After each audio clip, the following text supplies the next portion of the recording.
Hello guys, welcome to our YouTube channel, and today we are going to learn how to log into our Bihar ESS Employee Account. Let's get started. So to log into your Bihar ESS Employee Account, what you can do is just simply open up a browser. You can select any browser you like, and after opening up a browser, in search bar you can search for Bihar ESS Employee Login.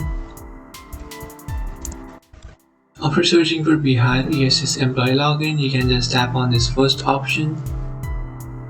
So after tapping on that option, now you'll come up to this page where you can just enter your PIN, which is in the first blank. After entering your PIN number, what you have to do is enter your GPF or your PRAN number. After entering your GPF or your PRAN, what you have to do is enter your Aadhaar number. And after entering your details, now you will receive a OTP in your Aadhaar number which you have linked with. So you have linked a number with your Aadhaar number, right? You will receive a OTP in that number. You just have to enter that OTP, and after entering that, what you can do is just tap on Get Me In, and after tapping on Get Me In, you will successfully log into your account. So that's it guys, this is how to log into your Bihar ESS Employee Account. If you find this video helpful, don't forget to like and subscribe to our channel.